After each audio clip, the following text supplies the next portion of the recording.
मित्रों, पूर्वांचल क्लासेस में आपका स्वागत है।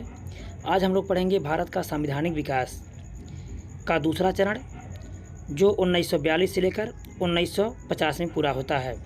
इसके पहले हम लोगों ने पहले वीडियो में 1773 से लेकर के 1940 तक कवर किया था। इसमें सभी प्रकार के प्रश्नों को कवर करेंगे जो अक्सर करके परीक्षाओं में पूछे जाते हैं। शुरू करते हैं। पहला प्रश्न, क्रिप्स मिशन भारत कब आया? क्रिप्स मिशन 1942 में भारत आया। 23 मार्च 1942 को क्रिप्स मिशन दिल्ली पहुंचा। 30 मार्च 1942 को अपनी रिपोर्ट प्रस्तुत की। कांग्रेस के आधिकारिक वार्ताकार पंडित जवाहरलाल नेहरू तथा मौलाना आज़ाद थे। क्रिप्स मिशन की कुछ मुख्य बातें थी, इसको देखेंगे हम। युद्ध उपरांत नए संविधान की रचना के लिए निर्वाचित संविधान सभा का गठन किया जाएगा।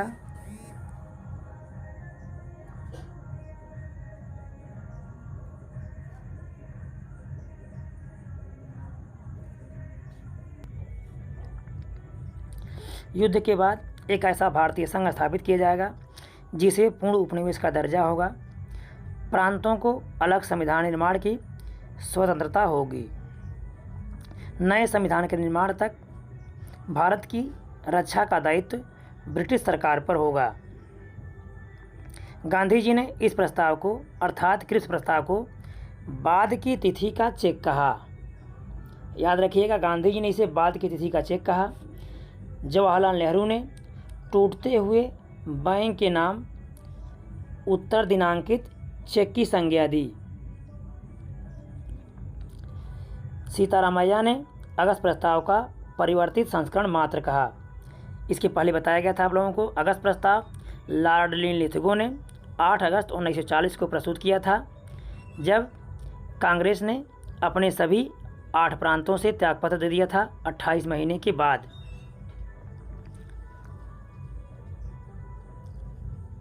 अगला देखेंगे, भारत छोड़ो आंदोलन की शुरुआत कब हुई? भारत छोड़ो आंदोलन की शुरुआत 9 अगस्त 1942 को हुई।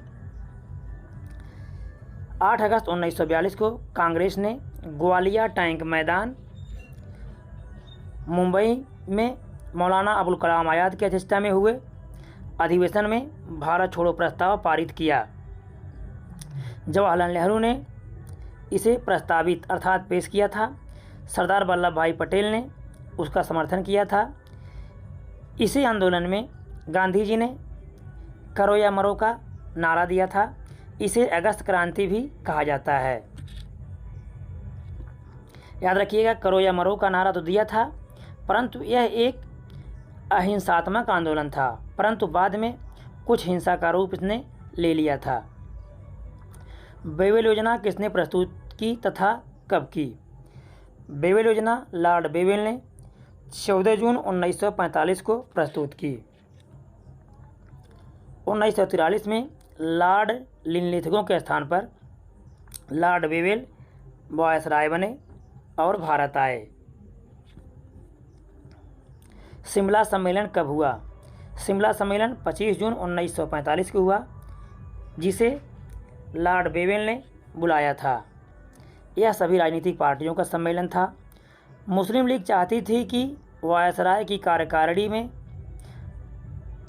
नियुक्त होने वाले सभी मुस्लिम सदस्यों का चयन सिर्फ वही करेगी जिसे कांग्रेस ने अस्वीकार कर दी है। अर्थात मुस्लिम लीग को कांग्रेस से जलन थी। कांग्रेस यह चाहती थी कि जो विरोधी प्रकृति के लोग हैं मुस्लिम लीग में, वो वायसराय की कार्यकारिणी में सम्मिलित न हो, परंतु मुस्लिम लीग यह चाहती थी हम उन्हीं को रखेंगे जिसका विरोध कांग्रेस कर रही है।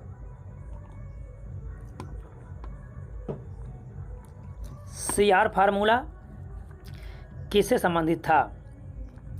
CR फार्मूला, इसे चक्रवर्ती फार्मूला भी कहते हैं, चक्रवर्ती राजगोपालाचारी ने महात्मा गांधी से विचार विमर्श करने के पश्चात प्रस्तुत किया था। यह द्विराष्ट्र सिद्धांत से संबंधित था, जिसे 10 जुलाई 1944 को चक्रवर्ती राजगोपालाचारी ने प्रस्तुत किया था।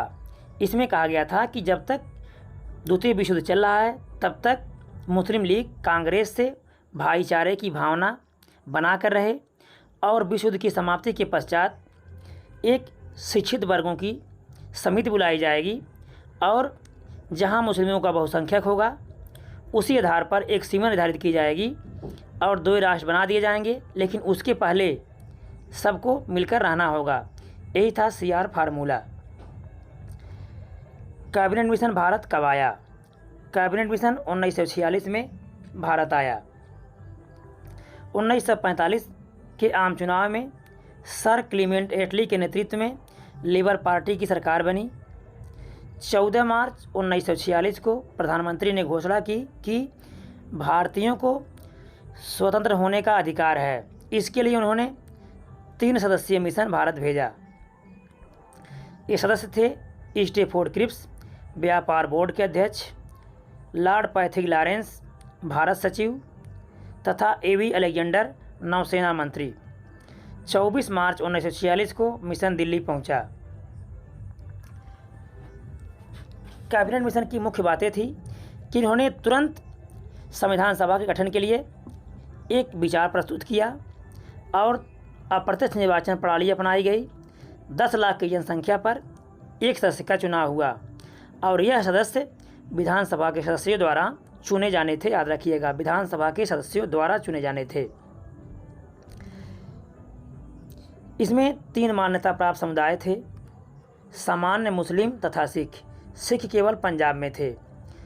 कुल सदस्यों की संख्या 389 निर्धारित की गई, जिसमें से ब्रिटिश प्रांत से 292, देसी रियासत से 93 तथा कमीशनी क्षेत्र से 4 सदस्यों का चुनाव किया गया। याद रखिएगा, संविधान सभा में महिला सदस्यों की संख्या 15 थी, अनुसूचित जातियों की संख्या 26 थी तथा अनुसूचित जनजातियों की संख्या 33 थी। अंतरिम सरकार का गठन कब हुआ? अंतरिम सरकार का गठन 2 सितंबर 1946 को हुआ। पंडित जवाहरलाल नेहरू के नेतृत्व में अंतरिम सरकार गठित की गई। इसके अध्यक्ष माउंटबेटन थे तथा इसके उपाध्यक्ष पंडित जवाहरलाल नेहरू थे। इसमें कुल 13 सदस्य थे। सरदार वल्लभ भाई पटेल को गृह सूचना तथा प्रसारण दिया गया था। बलदेव सिंह को रक्षा विभाग दिया गया था। चक्रवर्ती राजगोपालाचारी को शिक्षा विभाग दिया गया था। CH भाभा कार्य खान तथा बंदरगाह, लियाकत अली खान को वित्त विभाग दिया गया था। जगजीवन राम को श्रम विभाग, आसिफ अली को रेलवे तथा राजेंद्र प्रसाद खाद्य एवं कृषि विभाग दिया गया था। अब्दुल रब्द निस्तार को संचार विभाग, जोगेंद्र नाथ मंडल को विधि तथा गजनाफर अली खान को स्वास्थ्य विभाग दिया गया था। संविधान सभा में एंग्लो इंडियन का सदस्य कौन था? फ्रैंक एंथनी संविधान सभा में एंग्लो इंडियन सदस्य के रूप में निर्वाचित हुए थे। संविधान सभा में पारसी समुदाय का प्रतिनिधित्व किसने किया? PH मोदी ने संविधान सभा में पारसी समुदाय का प्रतिनिधित्व किया था। संविधान सभा में भीमराव अम्बेडकर का चयन कहाँ से किया गया? संविधान सभा में भीमराव अम्बेडकर का चयन पश्चिम बंगाल से किया गया। याद रखिएगा, बंगाल विभाजन के पश्चात अर्थात पाकिस्तान का विभाजन हो गया। जो बांग्लादेश था वह पहले पूर्वी पाकिस्तान में चला गया और पाकिस्तान तो पाकिस्तान था ही। इस प्रकार भीमराव अम्बेडकर को वहाँ से हटना पड़ा। पुनः भीमराव अम्बेडकर का चयन संविधान सभा में होना अनिवार्य था। इसलिए मुंबई प्रेसिडेंसी की कांग्रेस की पुणे संसदीय सीट से एम आर जयकर को त्यागपत्र दिलवाकर उपचुनाव हुआ और भीमराव अम्बेडकर पुनः निर्वाचित हुए। हाँ, याद रखिएगा, महात्मा गांधी तथा मोहम्मद अली जिन्ना संविधान सभा के सदस्य नहीं थे। 9 दिसंबर 1946 को संविधान सभा के प्रथम अधिवेशन में कितने सदस्य उपस्थित थे? 207 सदस्य उपस्थित थे, क्योंकि इसमें मुस्लिम लीग सम्मिलित नहीं हुई थी। संविधान सभा के पहले अध्यक्ष सच्चिदानंद सिन्हा थे, जो 9 दिसंबर 1946 को चुने गए और यह अस्थायी थे। याद रखिएगा। अस्थायी अध्यक्ष डॉक्टर राजेंद्र प्रसाद 11 दिसंबर 1946 को बने। मुस्लिम लीग ने प्रत्यक्ष कार्यवाही दिवस कब मनाया? मुस्लिम लीग ने प्रत्यक्ष कार्यवाही दिवस 16 अगस्त 1946 को मनाया। यह उसी के विरोध में था कि इनके सदस्यों की संख्या 1/3 से कम थी, इसलिए ये सोचते थे कि हमारी मांगें पूरी नहीं होंगी। और संविधान सभा की जो पहली बैठक 9 दिसंबर 1946 को हुई, उसमें मुस्लिम लीग सम्मिलित नहीं हुई। माउंटबेटन ने अपनी योजना कब प्रस्तुत की? 3 जून 1947 को माउंटबेटन ने अपनी योजना प्रस्तुत की, जिसे 3 जून योजना के नाम से भी जानते हैं। 24 जनवरी 1947 को माउंटबेटन भारत का गवर्नर जनरल बनकर भारत आए। भारत का स्वतंत्रता अधिनियम ब्रिटिश द्वारा कब पारित किया गया? 18 जुलाई 1947 को ब्रिटिश संसद द्वारा भारत का स्वतंत्रता अधिनियम पारित किया गया था। 18 जुलाई 1947 याद रखिएगा। संविधान सभा का संवैधानिक सलाहकार किसे नियुक्त किया गया था? BN राव अर्थात बेनेगल नरसिम्हा राव को संविधान सभा का संवैधानिक सलाहकार नियुक्त किया गया था।